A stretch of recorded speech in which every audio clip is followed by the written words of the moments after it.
축복합니다. 예수의 이름으로 승리하십시다. 예수의 이름으로 축복합니다. 예수님의 이름으로 일어나기를 원합니다. 아멘.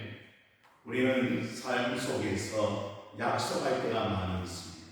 사람의 관계 속에서 약속은 신실하게 지켜져야 하겠지요. 그래서 우리는 예식이라는 이름 앞에 약속을 하나님과 할 때도 있고 사람들 앞에서도 할 때가 많이 있지요. 결혼식은 한 남자와 한 여자가 서로 아내와 남편이 된다는 예식을 우리는 결혼식이라고 말하고 있습니다. 그러면 여러분, 결혼식을 하지 않아도 남편과 아내가 되어 부부로 살 수는 있지만 왜 하필이면 우리는 결혼 예식을 이렇게 만들어서 행하게 되었는가 살펴보았더니 여러분, 많은 증인들 앞에서 우리가 한 부부가 되고 한 가정을 이룬다는 것을 많은 사람들과 함께 약속하는 시간이 아니겠습니까? 여러분, 이스라엘 백성들도 하나님의 은혜로 출애굽을 하고 이제 드디어 어느 산에 도착했습니까? 시내산에 도착했습니다. 그리고 그 시내산에서 드디어 하나님께서 그들에게 말씀을 주십니다. 어떤 말씀이었습니까? 그렇죠. 우리가 십계명이라고 부르는 10가지 말씀을 그들에게 전해주고 또 세부적으로 많은 법규와 율례를 그들에게 가르쳐 주었던 것을 우리는 볼 수가 있죠. 그런데 중요한 것은 오늘 그 말씀이 말씀되게 하기 위하여 오늘 본문에는 언약식을 체결하는 것을 보게 됩니다. 누가 누구와 언약식을 체결합니까? 하나님과 하나님 백성된 이스라엘 사이에 언약식을 체결하는 것이죠. 그래서 이 언약식을 통하여 결국 하나님께서는 이 약속은 절대 깨트려서는 안 된다는 사실을 이 백성들에게 알려주고 있고 또한 하나님께서도 이 백성과 한 약속을 반드시 뭐하겠다?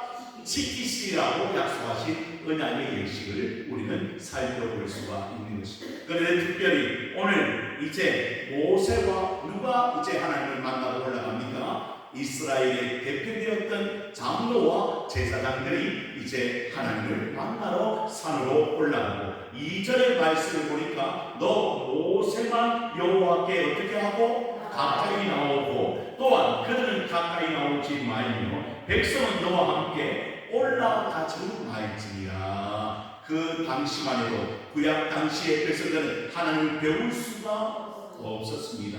특별히 부르심을 받았던 모세만 하나님을 배우고 또한 이스라엘의 대표되었던 장로들과 그리고 제사장들이 하나님을 가까이 배울 수 있는 은혜를 누릴 수가 있었죠. 그래서 그들이 이제 산으로 올라갑니다. 그리고 또한 하나님께서 누구에게 말씀을 주시죠? 모세에게 말씀을 주시죠. 그리고 3절의 말씀을 보니까 모세가 이제 와서 여호와의 모든 말씀과 그의 모든 율례를 백성이 전하면 그들이 한 소리로 응답하여 이르되 여호와께서 말씀하신 모든 것을 우리가 뭐하리이다? 준행하리이다.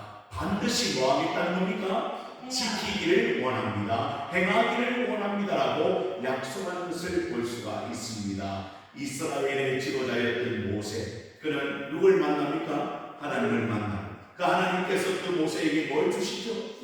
모든 말씀을 주시죠. 그리고 그 모든 말씀을 받은 이 모세는 내려와서 누구에게? 이스라엘 모든 백성들에게 그 하나님의 말씀을 전하게 될 때 그 백성이 응답합니다. 그렇죠? 하나님의 말씀을 들을 때, 하나님의 말씀을 전하여 들을 때 그 모든 백성이 응답합니다. 뭐 하겠다고 합니까? 여호와께서 말씀하신 모든 것을 우리가 준행하리이다. 그럼 여러분이 물어요. 오늘도 우리는 하나님의 말씀을 듣지요? 이 자리에 나와서 하나님의 말씀을 듣고 우리 하나님의 말씀을 깨닫습니다. 그리고 우리는 다 같이 뭐라고 외칩니까? 아멘. 아멘의 뜻이 뭐죠? 하나님 그렇게 하시기를 원합니다. 그렇게 되기를 원합니다. 그러면 이 말씀대로 우리가 반드시 행하겠다고 약속한 것이 아니라 여러분 우리에게는 지켜야 될 책임이 있잖아요. 그래서 우리는 이 자리에서만 아멘하는 것이 아니라 어디에서도 우리의 생활, 우리의 삶 속에서도 하나님 앞에 아멘하는 역사가 있기를 원한다는 그런 다짐의 약속을 우리가 지금 이 시간에 하고 있는 거예요. 그렇게 물어봅니다. 이제 주일 지나서 한 3일 동안 우리는 세상 삶 가운데 삶 속에서 살아갑니다. 여러분, 아멘의 약속을 지켜주셨습니까? 정말입니까, 여러분? 그 약속하신 그 말씀대로 행하기를 원하셨습니까? 그리고 그대로 행하셨습니까? 이게 중요하다고 말씀을 드렸습니다. 그냥 이곳에서만 아멘하는 신앙이 아니라 나의 삶 속에서 하나님 앞에서 아멘할 수 있는, 순종할 수 있는 그런 능력이 여러분 가운데 있게 되기를 주님의 이름으로 축복합니다. 말로만은 아닙니다. 우리의 삶 속에 녹아내는 그런 아멘의 순종이 있어야 결국에는 하나님께서 주신 그 복을 우리가 삶 속에서도 누릴 수 있지 않겠습니까?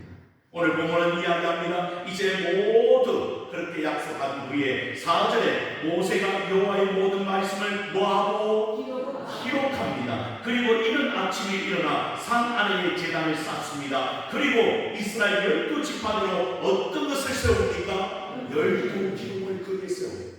먼저는 여러분 어떻게 한다고 이야기합니까? 여호와의 말씀을 뭐하고 기록하고, 그리고 어떻게 합니까? 제단을 쌓습니다. 누굴 위한 제단? 여호와 하나님을 위한 제단을 쌓고, 그리고 어떤 기둥을 세웁니까? 12지파를 상징하는 12기둥을 세우고 이제 언약식을 준비하는 것입니다. 근데 제일 처음에 뭘 기록하더라? 하나님의 주신 말씀을 기록하더라. 여러분 묻습니다. 왜 기록합니까? 그렇죠. 그 첫 번째 이유는 잊지 않고 기억하기 위하여 말씀을 기록하고, 두 번째 이유는 그 말씀을 누구에게 전하기 위하여? 그렇죠. 지금 있는 백성들만 위한 것이 아니라 그들의 후손들, 자녀들, 다음 세대를 위하여 하나님께서 그 말씀을 기록하게 하신 것을 보게 됩니다. 여러분, 우리에게 특별한 은혜가 있다면 지금 하나님의 말씀이 기록되어져 있었어요. 그래서 누구의 손까지 온 거예요? 우리의 손까지 왔어요. 이 말씀을 지금은 우리 이 자유주의 국가에서 마음대로 편하게 읽고 만나며 그 말씀의 은혜를 누리고 있음을 믿으십니까? 지금 이것이 크신 은혜라는 거예요. 예전에는 중세 시대도 마찬가지고 구약 시대도 마찬가지입니다. 하나님의 율법의 말씀을 이 백성들이 보고 읽을 수가 없었어요. 그래서 왜 종교개혁자들이 말씀으로 돌아가자고 하면서 제일 처음 했던 것이 바로 성경이었습니다. 이 성경을 우리 모든 사람들에게 전해주자. 이 말씀을 잘 기록하여 그 말씀을 모든 성도들에게 전해줄 때 그 성도들이 뭘 대하여? 하나님의 말씀을 대하고 그 말씀을 읽고 들으며 지키는 그런 역사가 일어날 때 교회가 회복되어지고 교회가 일어나고 그리고 하나님의 교회가 온전히 설 수 있다는 사실을 오늘 종교개혁자들은 알게 되었고 그 일을 통하여 하나님이 오늘 우리의 손강아지 하나님의 성경 66권의 말씀을 허락하신 줄로 믿습니다. 이게 특별한 일입니다. 그래서 모세도 그 말씀을 기록합니다. 그리고 그 말씀을 많은 성도들에게, 많은 백성들에게, 그리고 많은 후손들에게 전하고 가는 이 모세, 그 말씀을 기록해 놓는 것이 얼마나 귀한 일인지 대하여 우리는 알아야 되지 않겠습니까? 사랑하는 성도 여러분, 오늘 이 말씀이 기록됨으로 말미암아 얼마나 우리에게 큰 은혜가 있는지 깨닫기를 원합니다. 그리고 이 말씀을 오늘 시편 1편의 말씀처럼 어떻게 하면 좋겠습니까? 그 말씀을 주야로 묵상하는, 이 말씀을 즐거워하여 그 말씀을 주야로 묵상하는 그런 복 있는 자들이 되어지기 주님의 이름으로 축복합니다. 그게 첫 번째는. 두 번째는 무엇입니까? 제단을 쌓았다는, 누구를 예배하기 위하여? 하나님을 예배하기 위하여 제단을 쌓습니다. 그곳에 하나님이 임재해달라고 제단을 쌓는 것입니다. 그리고 이제는 12지파를 대표하는 12기둥을 세우고 말미암아 하나님, 이 언약식은 특별하다는 거예요. 절대 잊어서는 안 되는 언약식. 그래서 하나님께서 말씀하시어 주신 대로 이 백성들이 뭐하겠다고 했으니 준행하겠다고 했으니 이것은 절대 우리가 잊어서는 안 된다. 그래서 5절의 말씀을 보니까 이제 이스라엘 자손의 청년들을 보내요. 여호와께 뭘 드려야 합니까? 서로 번제와 화목제를 드립니다. 번제는 향기로운 그 향을 하나님 앞에 드리는 것이며, 그리고 화목제는 하나님과 인간 사이가 이제 하나 되어지는 그런 놀라운 역사가 일어나기를 원하여 이제 그들은 하나님 앞에 예배를 드리는 것이죠. 번제와 화목제로 하나님 앞에 나아갑니다. 그리고 모세가 뭘 가지고 있습니까? 6절의 말씀을 보니까 뭘 가지고 있더라? 피를 가지고 있습니다. 반은 여러 양푼에 담고 반은 제단에 뿌립니다. 그리고 어떻게 합니까? 7절입니다. 7절의 말씀을 함께 같이 또 읽어보십시다. 7절 시작. 언약서를 가져다가 백성이 낭독하여 듣게 하니 그들이 이르되 여호와의 모든 말씀을 우리가 준행하리이다. 이제 피를 뿌렸습니다. 그리고 언약서 기록된 말씀을 가지고 다시 어떻게 합니까? 그 백성들이 또다시 낭독합니다. 왜? 들어줘요. 확실히 하게 하는 게 아니에요. 이제 그 말씀을 또 낭독하는 거예요. 그리고 어떻게 합니까? 그 백성들이 또 이야기합니다. 뭐라고? 여호와의 모든 말씀을 우리가 준행하기를 원합니다. 따르기를 원합니다. 순종하기를 원합니다. 마음을 담아 하나님 앞에서 언약을 체결하는 이스라엘 백성들의 모습을 우리는 보게 되죠. 그리고 드디어 여러분 8절의 말씀에 모세가 그 피를 가지고 누구에게 뿌립니까? 이제 백성에게 뿌립니다. 이르되 이는 여호와께서 이 모든 말씀에 대하여 너희와 세운 어떤 피라? 언약의 피라. 사랑하는 성도 여러분, 왜 피가 필요합니까? 언약에. 그래서 예전에 언약식이 얼마나 중요한지 알아요. 아브라함 때도 마찬가지로 이스라엘 백성들이 내려오는 이 언약식의 체결은 얼마나 중요한지 모르고, 여러분 짐승을 각을 뜰 때도 있고 또 중간을 자릅니다. 그렇죠? 그리고 그 중간을 자르는 이유가 있어요. 왜 짐승의 피가 필요합니까? 다른 게 아닙니다. 너희가 이 약속을 깨뜨리면 뭐같이 된다는 것이요? 이 짐승과 같이 된다는 거예요. 다시 말하면 이 언약은 절대 변하지 말아야 되는 것입니다.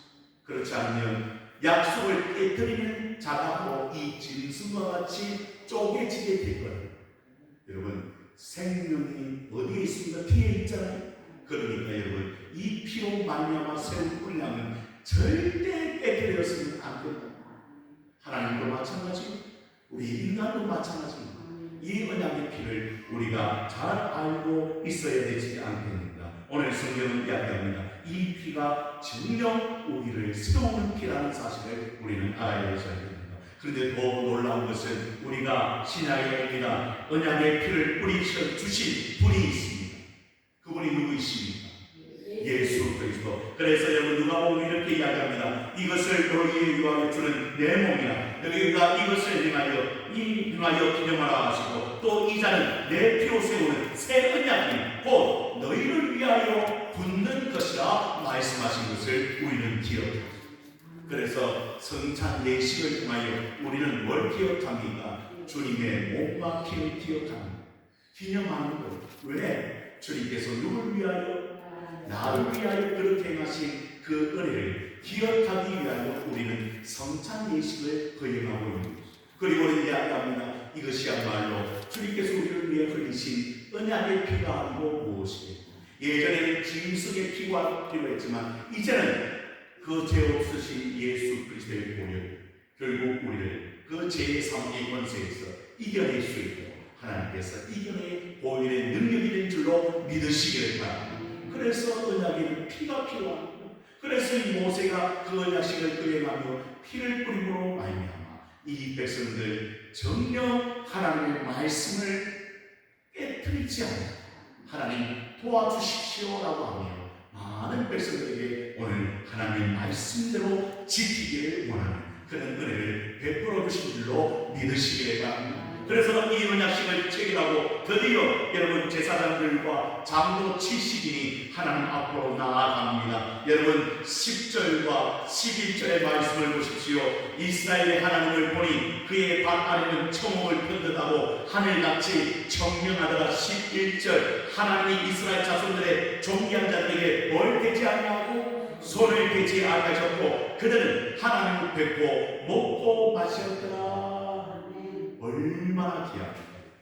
하나님께서 그들에게 은혜를 베풀어 주신 거예요. 그래서 그들을 만나 주신 거예요. 지금 구약의 하나님을 배울 때는 여러분 인간은 죽게 되어 있습니다. 그런데 오늘 어떻게 되었습니까?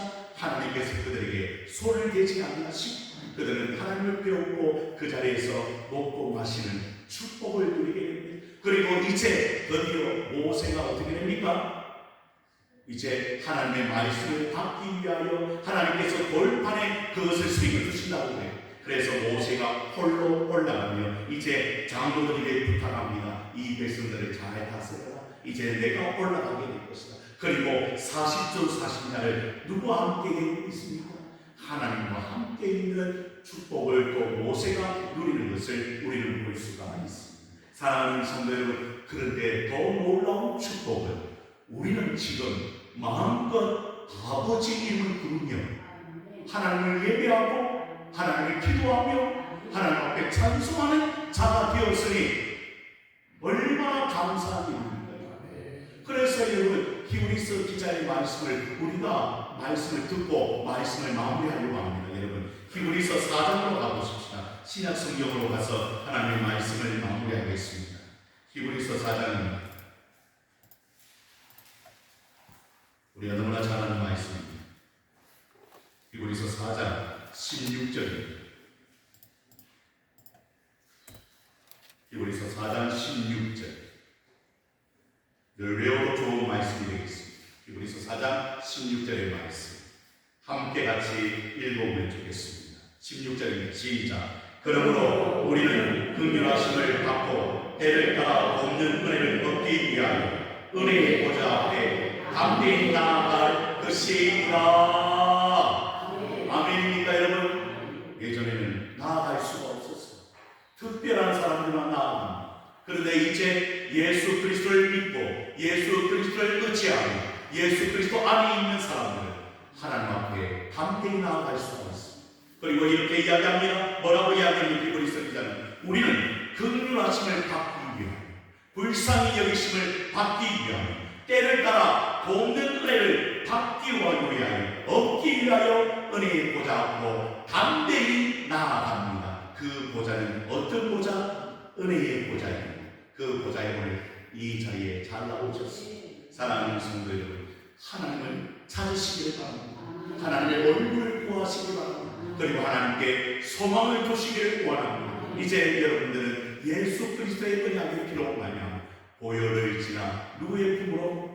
하나님의 품으로 올라가는 하나님의 백성들이 되었습니다. 마음껏 하나님을 예배하고 하나님의 이름을 부르며 그 아버지신 하나님 앞에 구하여 응답을 받을 뿐 아니라 이 세상살이 가운데도 힘든 문제, 어려운 문제 가운데서도 날마다 승리하는 응답을 누리는 하나님의 백성들이 다 되어지기를 주님의 이름으로 축원을 드립니다. 기도합니다. 하나님 아버지 감사합니다. 하나님께서 우리를 붙들어 주셔서 이 자리에 있게 하시고 하나님 앞에 은혜의 보좌 앞에 나아가게 하시니 감사합니다. 응답받게 하시고 축복받게 하시고 주의 은혜 가운데서는 우리 모든 성도들 되게 하여 주시며 날마다 승리하게 하여 주시옵소서. 예수 그리스도 이름으로 기도하옵나이다. 아멘.